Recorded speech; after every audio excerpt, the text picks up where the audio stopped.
Estamos de volta e nessa semana a gente ouve aqui no jornal os 4 candidatos à Prefeitura de Ribeirão Preto mais bem colocados na última pesquisa do Instituto Quest, que foi contratada pela EPTV.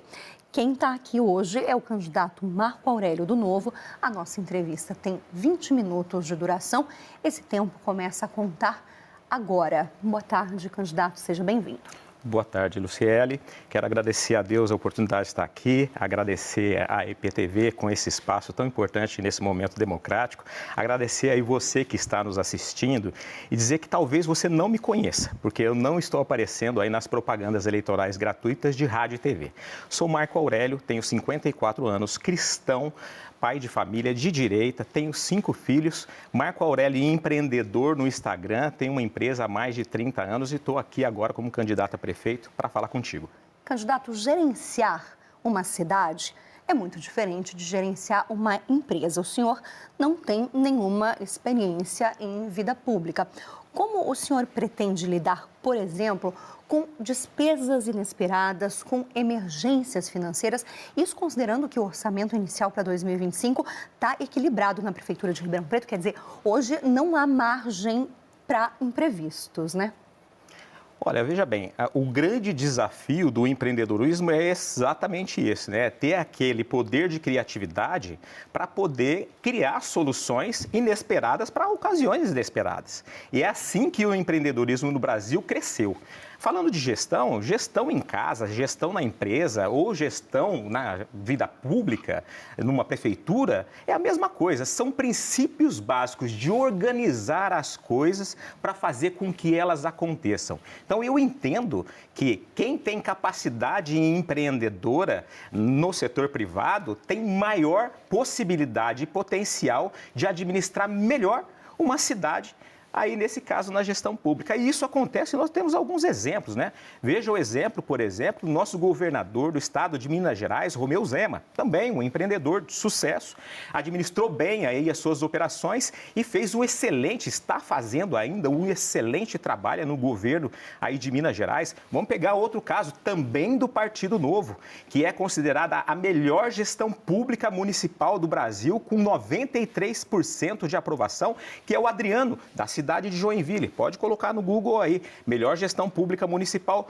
Joinville. Um empreendedor também do setor farmacêutico, também colocou o seu nome à disposição pelo Partido Novo, por indignação também, ele estava querendo arrumar a casa, assumiu a prefeitura, mesmo com uma colocação inferior ali no primeiro turno, estava mal posicionado, 1,8% nas pesquisas, mas passou para o segundo turno, venceu as eleições e aí, a cidade crescendo e prosperando e as pessoas prosperando junto com a prefeitura. Então, nós temos bons exemplos que empreendedores assumindo a gestão pública conseguem colocar nos trilhos a gestão pública e levar a cidade para a prosperidade. É isso que nós vamos fazer em Ribeirão Preto. E ainda falando sobre os desafios da dotação orçamentária em Ribeirão, a gente sabe que o ISS é um imposto muito importante para a arrecadação dos municípios. São os prestadores de serviços, os empreendedores que pagam.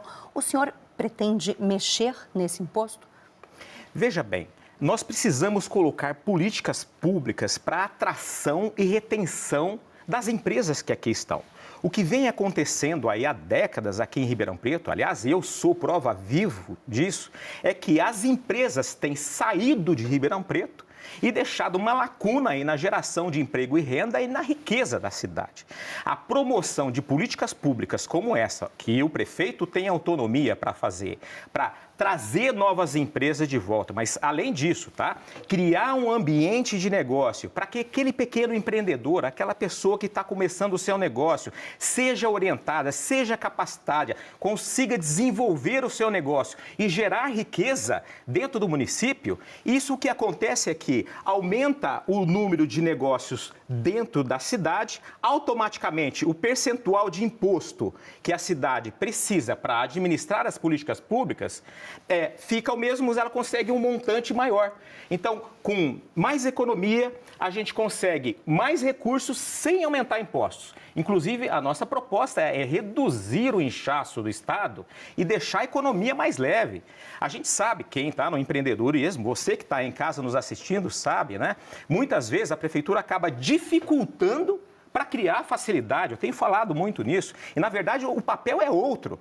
A prefeitura ela deve promover facilidade de empreendedorismo para que você que está em casa, com o seu pequeno negócio, consiga projetar e desenvolver, porque a economia crescente, a prefeitura extrai os impostos daquele volume maior e consegue prestar mais serviços à população. Vamos falar mais sobre isso, então, porque o senhor defende o fomento ao empreendedorismo, a desburocratização também de leis e processos que, segundo o seu plano de governo, acabam atrapalhando a vida do cidadão, de quem quer empreender. Mas a legislação que existe hoje, ela é feita para evitar fraude, para criar regras, para evitar, enfim, problemas futuros. Então, o que o senhor pensa em mudar exatamente? Olha, é facilitar, criar mecanismos. Por exemplo, sistemas de informação que facilite ele receber e qualificar e licenciar a sua empresa de forma facilitada, sem a interferência burocrática de pessoas que ali estão dentro da prefeitura e que acabam travando os processos para iniciar os seus negócios. Esse é um processo muito importante. Mas, além disso, a gente deve ir a mais, né? Facilitar a linha de créditos, capacitação e qualificação, o ensino, a base de ensino das escolas sendo utilizada para estruturar o desenvolvimento, o empreendedor dessas pessoas, fomentar a cultura que ajuda também no desenvolvimento criativo, foi o que nós falamos agora há pouco, né? Um empreendedor que recebe uma base cultural, ele consegue criar mais negócios, ele consegue implementar novidades, criar com inovação, e Ribeirão Preto tem essa característica, né? A alta tecnologia e inovação é uma vocação básica da nossa cidade. Nós temos um grande potencial de levar essa cidade para a prosperidade, mas falta vontade política e liderança. E é isso que nós vamos levar para Ribeirão Preto, para você que está aí nos assistindo. O partido do senhor, mudando de assunto agora, tem poucos representantes na Câmara dos Deputados. O senhor não tem coligação, então a minha pergunta agora é: se eleito, isso não poderia ser uma espécie de impedimento, inclusive, para trazer recursos para a cidade? Pelo contrário, nós temos independência para poder fazer o que precisa ser feito. Aqueles partidos que vêm carregados de coligações, e estão todos os outros, né? Porque só estão sendo apresentados 3, os outros 3 estão carregados ali de coligações que impedem e travam a gestão com independência. E o povo, a população, você aí que está nos assistindo, quer que as coisas sejam resolvidas, os problemas sejam resolvidos. E para que isso aconteça, o prefeito tem que ter independência para poder resolver o que precisa ser resolvido com honestidade, com dedicação, com respeito a você. Sobre os representantes, a gente percebe que a nossa bancada, embora ela seja pequena, ela é a mais qualificada. Se você pegar os projetos que estão sendo apresentados pela nossa bancada, eles estão sendo utilizados de referência para todo o Congresso Nacional. Porque são pessoas preparadas, assim como eu, que passei por processos seletivos para poder identificar a capacitação e a qualificação para poder servir a população.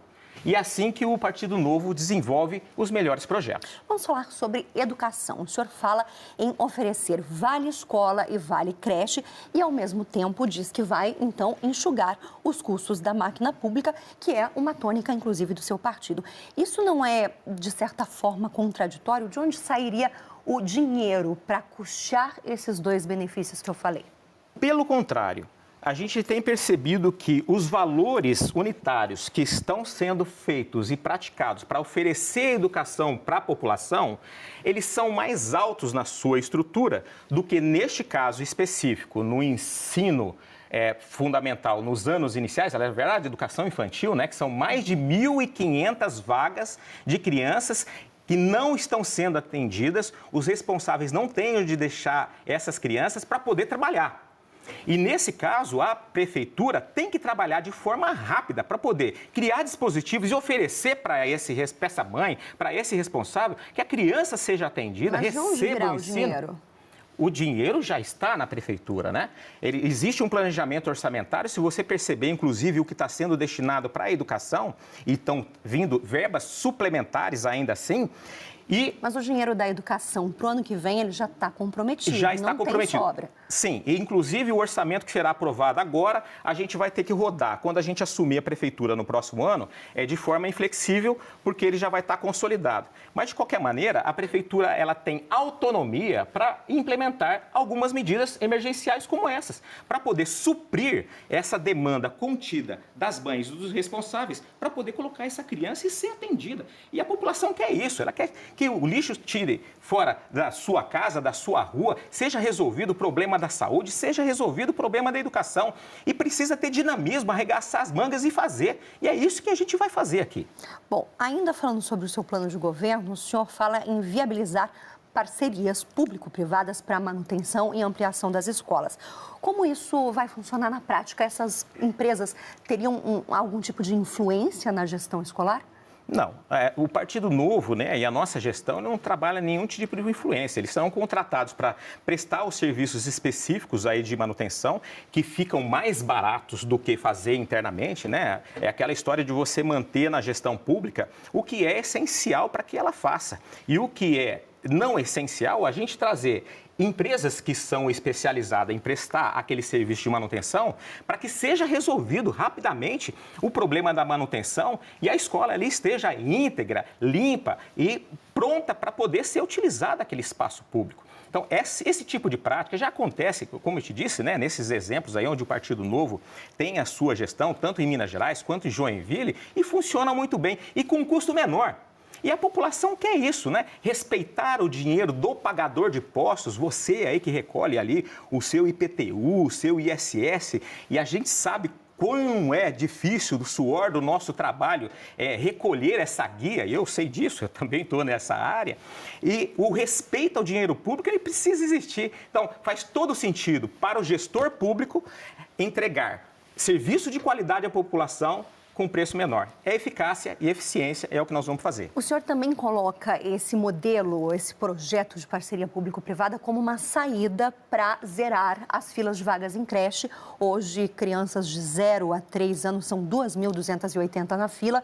Isso vai resolver o problema em quanto tempo?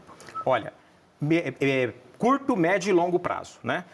Quando a gente tem um grande problema, a gente precisa fatiar em pedaços. O problema grande agora, atender emergencialmente essa demanda.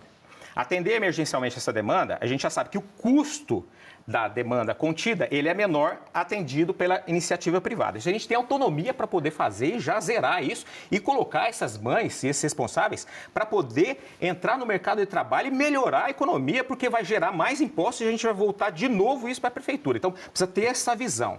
Agora, é claro, identificar o porquê que a gestão pública gasta muito e gasta mal e não consegue entregar um serviço de qualidade para a população.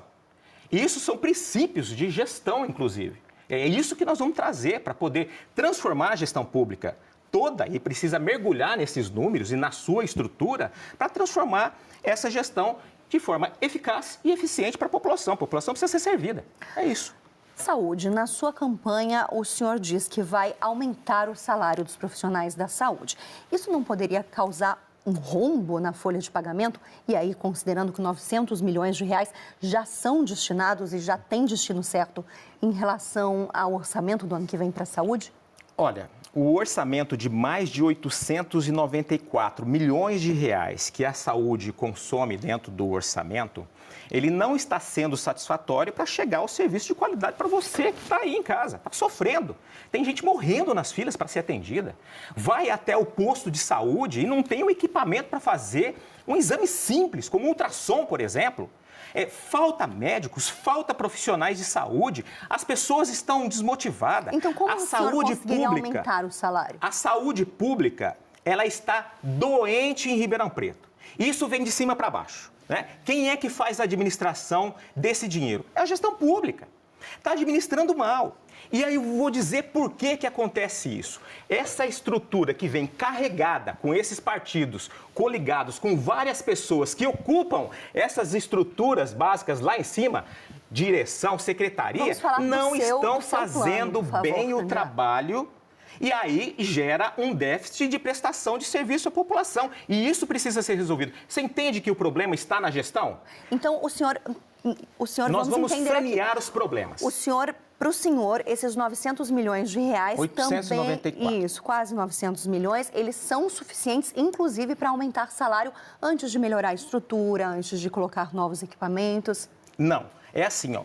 Todas as pastas estão interligadas e tudo está interrelacionado. Se você pegar a saúde, ela depende também da segurança pública, assistência social, da administração pública, da mobilidade. Olha o número de aumento de acidentes de veículos que nós tivemos nos últimos 12 meses. 74%, inclusive com mortes.